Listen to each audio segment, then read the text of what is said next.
When I got the phone call that the devil was dead, to my surprise, I felt nothing. She asked me what my mom's name was and what my name was. And then over the loudspeaker came, "Would Betty Brader please meet your son Bob at the front of the store?" It was wonderful to hear my name ring out over the loudspeaker like that. So the next time we went clothing shopping and I got lost. Well, I ran up front and I said, "Could you just say that Bob Brader Jr.'s at the front of the store? I think my mom's looking for me." And she did it. "Bob Brader Jr.'s at the front of the store?" I was a celebrity. All eyes were on me. "Yes, I'm Bob Brader Jr." I'm sure you just heard my name over the loudspeaker. Now, I never wanted my father to find out about the show, but he did. He was a huge ex-Marine with USMC tattoos on each arm. He told me it stood for Uncle Sam's Misguided Children. He was a well-built guy when he was younger, but now had a comb over and looked a lot like Dom DeLuise. But he was still very powerful. He was the opposite of my mom in almost all respects. He was the center of attention wherever he went. He was strong, smoked 2 packs a day, and he never had a positive thing to say about me or my mother. We never got along. He always thought of me as the thing that ruined his life, and he was never afraid to tell me that. He came into the room while I was rehearsing. "What are you doing?" "Your mom tells me you're going to be in a show." "Why the hell would you set yourself up to be laughed at?" "Hell, I'll laugh at you and save yourself the trouble. Because I was listening to what you were doing. And it sucks. Hope you're better than that when you get up there on that stage and all those people are staring at you, just waiting for you to screw up. And you will. You're just not that good." Well, the big night finally came and the auditorium was packed. Mr. Shatan, the school principal, was standing at the stage entrance. And while one person was on stage, the next person was waiting in the wings to go on. They called my name, and I was standing backstage watching some kid from another grade doing a ventriloquist act. I was watching his lips move.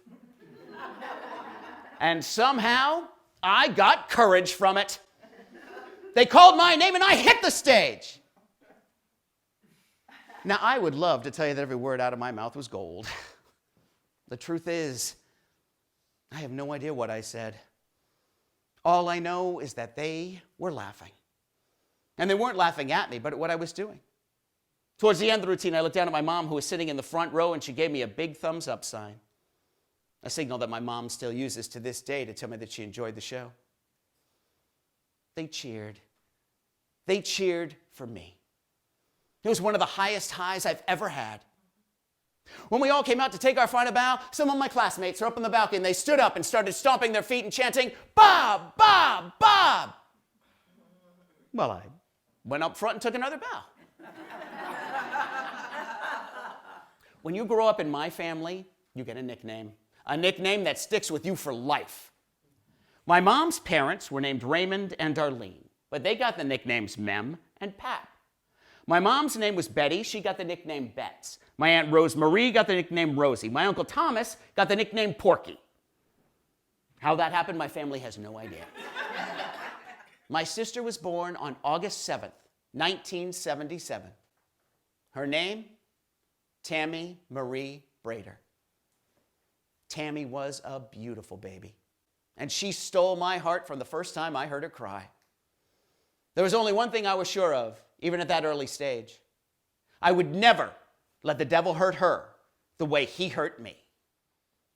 Now, when you're sneaking into an R-rated movie, you have to sit someplace in the center, close to, but not right next to, a family or an adult. When I was going to see the movie Carney, I bought a ticket for Bronco Billy. Now, that was a PG movie, and I knew as soon as I got in the theater, I'd be able to see any movie I wanted. No one really cared. I walked into the theater, found my seat in the center. It's a little empty. Matinees usually are.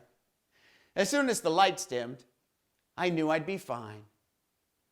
Right after the trailers, an old man sat next to me. An empty theater, and this guy has to sit right next to me. "How old are you?" 11. Are you here by yourself? Shh, I'm trying to watch the movie. You're not really supposed to be in this theater, are you? This film's for adults.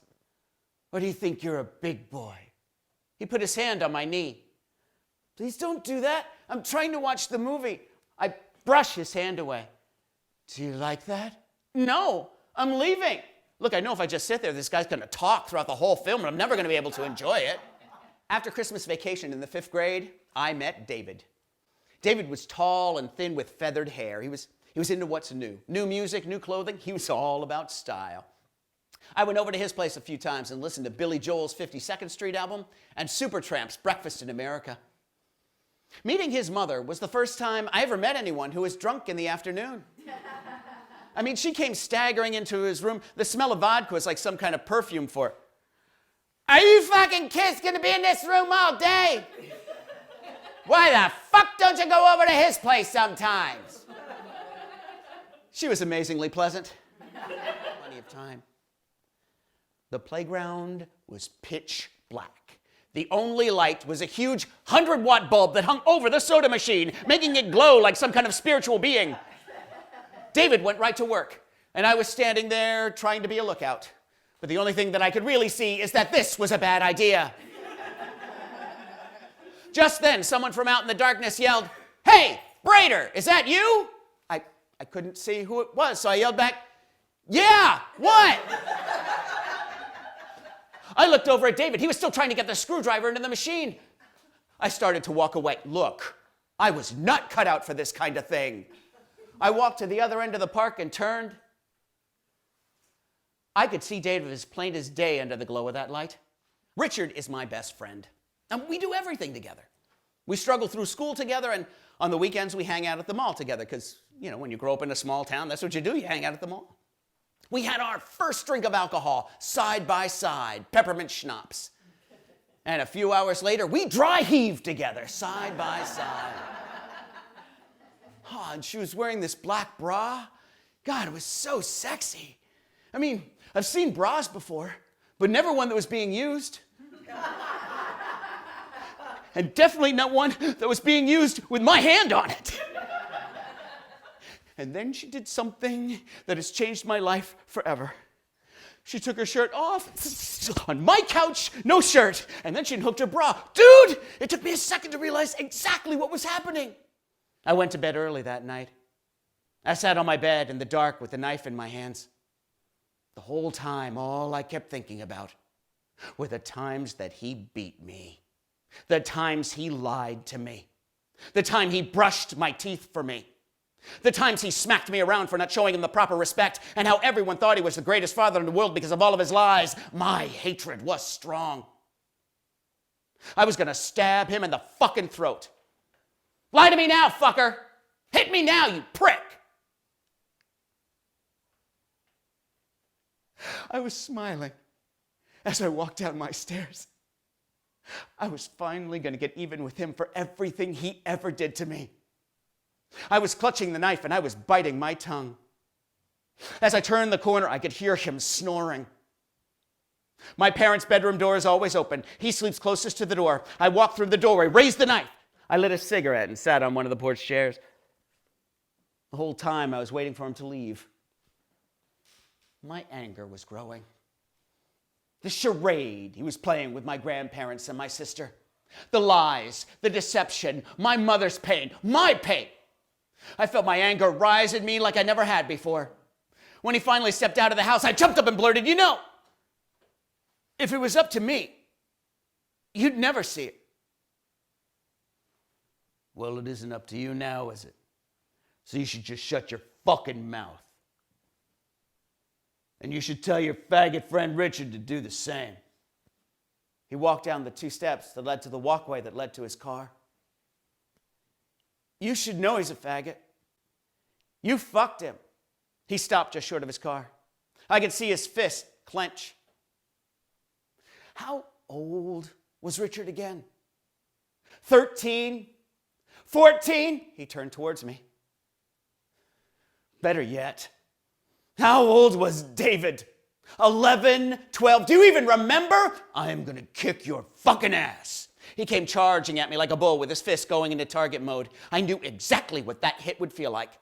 The surprise, a split second before the pain. The taste of blood, a split second before the swelling started. The devil was dressed in a suit. He was giving me this, there's nothing you can do about this look when my mom came out of the bathroom. She was dressed to go out. She was wearing black slacks, a gray sweater. Her hair was perfect. We'll talk about this when I get home. She left with him. And I felt a wave of guilt so strong it knocked me right on the floor. When she came home, we talked. What are you doing? He's changed. He's different now. And I cannot make it on my own. What am I supposed to do, puppy? You were my anchor. This just seems like the right thing and the only thing I can do. He really does want to change. I catch the last bus from Millersville, and I make it to my place very late and very tired. I have to use my lighter to get the key in the lock of the private entrance of my new apartment. I throw the sleeping bag on the floor, and I lay down to get some rest. Start to doze. Oh, my arm's a little itchy. That's weird. My neck's a little itchy, too. My nose is... Something just crawled in my mouth. I pull my lighter out of my pocket to see a large black roach fall from my hair onto the sleeping bag. I jump up and notice the colony of bugs in my apartment. There's roaches, water bugs, bugs with multiple legs that look hairy, and these thin little black bugs I don't even know the name of. It's like I stepped into some kind of bug village and all the residents have come out to see the new species that has just moved in. That is, until I got a letter telling me that I was accepted to the Tisch School of the Arts. Man, I was overjoyed. But I had no money to go. Luckily for me, my mom and I took out a loan, so the school part was covered. But I had no money to get there. I don't know why you're going to this school.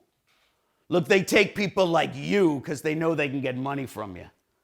Look, this has nothing to do with talent.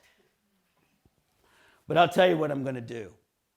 I'm not giving you any money to go to this fucking school, but I will give you $100 to leave. But if you take this money, I never want to see you again. Well, I took his $100. And he got what he paid for. That was the last conversation the devil and I ever had. I never saw him again. Since I was 15 years old and the truth came out, I felt that my father beat me and treated me the way he did in order not to be close to me, so that he wouldn't touch me the way he did the others. But on that day, sitting on my couch, with that magazine still in my hands, at 42 years old, I realized he did it to me too.